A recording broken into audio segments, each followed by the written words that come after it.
పేదలకు దుప్పట్లు, దోమతెరలు అందచేసిన senior gastroenterologist doctor Shankar Sharma. ప్రజలు సీజనల్ వ్యాధుల పట్ల అప్రమత్తంగా ఉండాలని senior gastroenterologist doctor Shankar Sharma అన్నారు. కర్నూలు నగరంలోని గాయత్రి ఎస్టేట్లోని గురుదత్త పాలిక్లినిక్లో జరిగిన కార్యక్రమంలో ఆయన పేదలకు సీజన్ వ్యాధుల నుండి రక్షించుకునేందుకు వీలుగా దుప్పట్లు, దోమతెరలను పంపిణీ చేశారు. ఈ సందర్భంగా జరిగిన కార్యక్రమంలో senior gastro enterologist doctor Shankar Sharma మాట్లాడుతూ, ఇక్కడ స్థానిక గాయత్రి ఎస్టేట్ లోని గురుదత్త పాలిక్లినిక్ లో మా క్లినిక్ లో నిరుపేద వృద్ధ మహిళలకు, నిస్సహాయులకు ఈ రాబోయే వానాకాలం సీజన్ వ్యాధుల గురించి చెప్తూ మరియు వారికి ఈ కాలాన్ని ఎలా బేర్ చేయాలనే విధంగా ఈ దోమల నుండి వాటి నుంచి ఎలా కాపాడుకోవాలనే దీంతో వాళ్లకు దోమతెరలు మరియు బెడ్షీట్లు పంపిణీ చేయడం జరిగింది.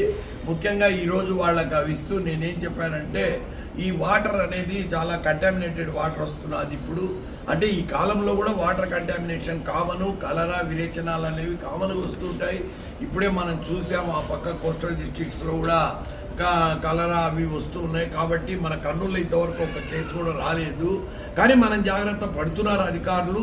ఈ విధంగా మనం కూడా ఏం చేయాలంటే, ఎవరికి వాళ్ళు కాచలార్చిన నీళ్లు తాగితే ఖచ్చితంగా నీటి ద్వారా వచ్చే కలుషిత నీటి ద్వారా వచ్చే వ్యాధులను నివారించవచ్చు. అవి ఏమంటే కలరా, టైఫాయిడ్, తర్వాత పసిరికలు, ఈ 3 వ్యాధులు, గ్యాస్ట్రోఎంటరైటిస్, ఇవి వాటర్ ద్వారా, కంటామినేటెడ్ వాటర్ ద్వారా వస్తాయి.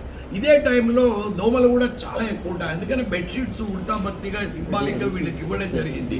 అంటే ఈ బెడ్షీట్స్ వాళ్ళు కప్పుకోవాలని, దోమతెరలతో వాళ్ళు పడుకోవాలని నేను కోరుకుంటున్నా.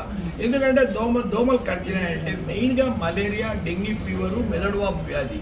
మెదడువాపు వ్యాధి ఇన్సిడెన్స్ కొంచెం తగ్గింది, కానీ డెంగీ, మలేరియా రోజు రోజుకు పెరుగుతున్నాయి. వైరల్ ఫీవర్స్, డెంగీ ఫీవర్ అనేది చాలా ప్రమాదకరమైంది. ప్లేట్లెట్ పడిపోవడము వాళ్ళకు చాలా కష్టమవుతుంది. కాబట్టి డెంగీ ఫీవర్ ఆల్రెడీ ఇప్పుడు తెలంగాణలో విష జ్వరాలన్నీ ఆల్రెడీ ప్రారంభమైనాయి. రేపో మాపో తెలంగాణ మన పక్కనే ఉంది కాబట్టి మనకు వ్యాపిస్తుంది. కాబట్టి వీళ్ళని ఎవరికి వాళ్ళు ఫస్ట్ వాళ్ళని వాళ్ళు కాపాడుకోవాలి, వాళ్ళ చుట్టుపక్కల వాళ్ళని కాపాడుకోవాలి.